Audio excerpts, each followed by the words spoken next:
Once I made up my mind to quit race riding, I knew nothing or no one could change my decision. But there was one little horse that made it difficult, and that was Tie the Knot.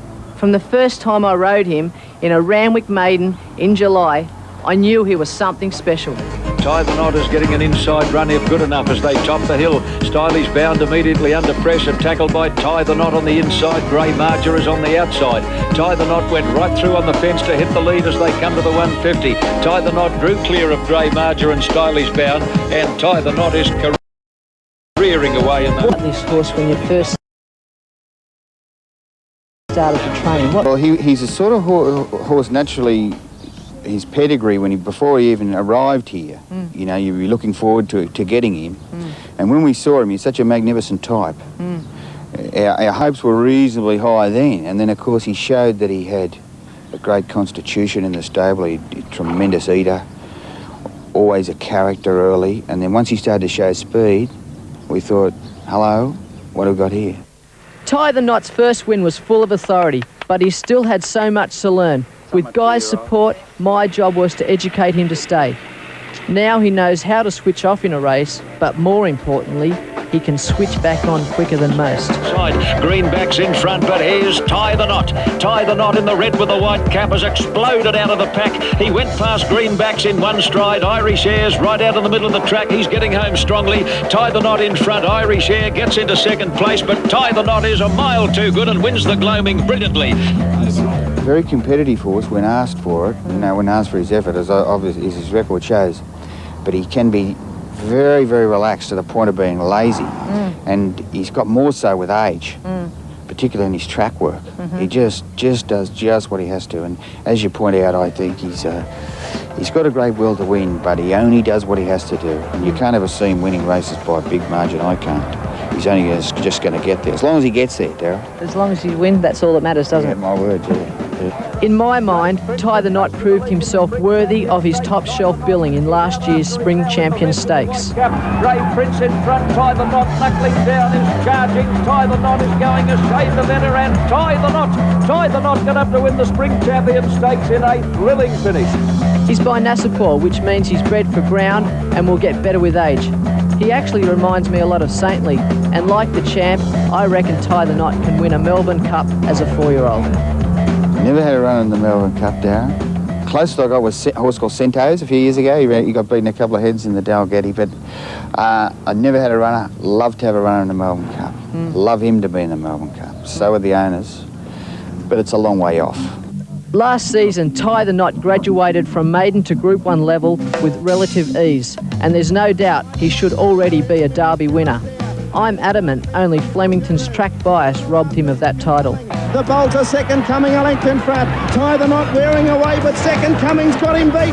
Second Coming's going to win the Amy Victoria Derby. This preparation, Tie the Knot has taken a little while to be fine-tuned, but there's no question he's been set for just one race, the AJC Australian Derby.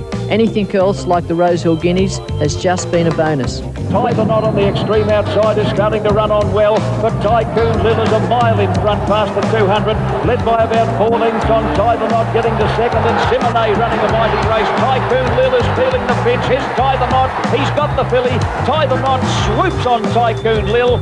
For his last win in the Rosehill Guineas, were you a little concerned about his lead-up runs towards this race, and did you feel that he may not have come up? Yeah, I was a little bit concerned after the Canterbury Guineas, Darren. I was a little bit concerned then. He appeared a bit disinterested, and I wasn't so concerned about his earlier sprint races. But I think it was probably a combination of things at Canterbury Guineas. It was a bit short for him. Shane didn't know him so well. The race wasn't run to suit him. And I think he benefited a lot from the run. Like the Master Bart Cummings, Guy takes time with his horses. Even though his team is relatively small, he's one of the most patient and astute trainers in the game. This week, he's also one of the most nervous. How are the nerves, Guy? Walking the box at night? Yourself, not the horse, you. Yeah, it gets a bit that way, Darren. Yeah, it's a bit nerve-wracking, but that's what it's all about. That's what every trainer dreams of, having a horse like him, so you got to be able to cope with it. But of course, from the man on board, there's nothing but confidence, and plenty of it. I was no sooner out of the saddle on Boxing Day then there was Shane knocking at Guy Walter's door. He steered him home in the Rosehill Guineas. I couldn't resist a dig. Just thought you were going to just time him run a little bit too late, but you just got there in the nick of time. Well, I'd watched a lot of tapes this morning of them, and I saw how you found the line very well in the Spring Championship Stakes. Do you watch tapes, do you? I watched it, tapes? and I thought your ride that day was very, very patient and very good. And I realised, I said, now I've got to do the same as Darren. Do the same. Go out there. Do it, Shane. Be like Darren. And I was. Well, Shane, I've done my bit. I've warmed the saddle for you. Now you've got control of the reins. All the best for the race. But wouldn't it be nice to see Guy Walter win an Australian Derby? It couldn't happen to a nicer person. Good story, Darren. It was, Ken. I had a great time doing it. I'm sure you did. Now, the big question is, with this heavy track, can Tie the Knot win the Derby? Well, I think he can. The track's been upgraded here to slow today. There's a good grass coverage. Horses are getting a good footing on the track, and I think that's an importance for the horse. And how would you ride him if you were riding him? Well, I just had Shane Dye just come and ask me, you know, would you ride him forward? And he said, you think he'd be able to do it? And I think he would. Horses aren't making ground here today, so I think that's his only option to do is to go forward. Doesn't look a lot of speed in the race, so I think he can go forward and be a good chance. So that's an exclusive for Wide World of Sports viewers. Watch him cross from the wide alley and go straight up near the lead somewhere. That's it. And he'll have the courage, I'm sure, to get him home. He will. You know, he's a very game horse. He could really come to it at the end of his run in the Derby. He probably wasn't seasoned enough for it in Melbourne in the spring, but 6 months under his belt, I think this will be the turning tail. Okay, let's look at what price he is on our tote prices. Surprisingly, he's not favourite at the moment. Gold Guru is at $5.70, Tie the Knot at $4. Second Coming at $12.50. Favourite on the tote is Northern Drake at $3.60, Vitronite at $9.90, Pursuits at $11.10, Ildon at $10.90, Irish Air is a scratching, Spying at $22.40, and Bridal Man at $29.50.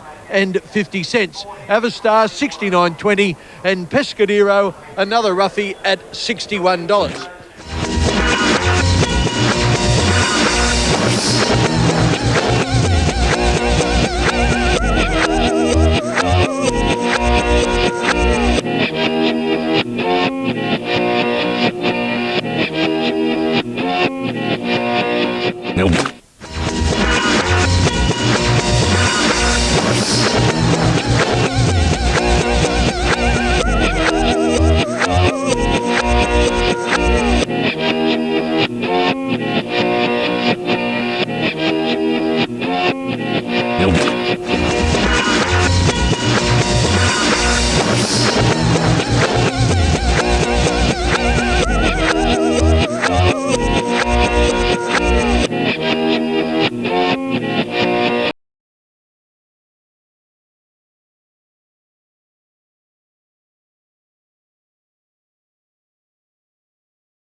To Jim Bell, the former chairman of the Australian Jockey Club.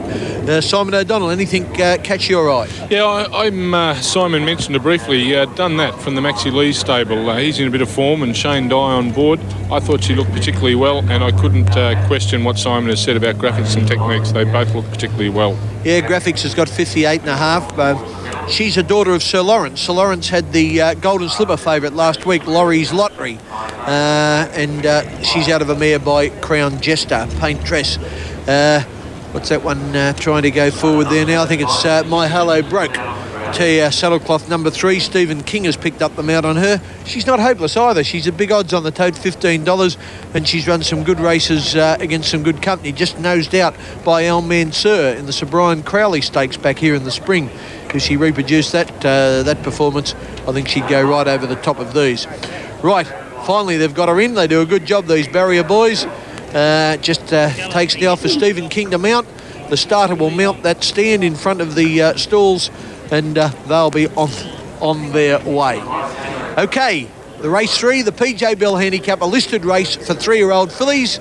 Here's John Tapp. Ken set for the Jim Bell Handicap, ready to run. Starter onto his stand now. My Halo Broke stepping down in the gates, off and running in the Jim Bell.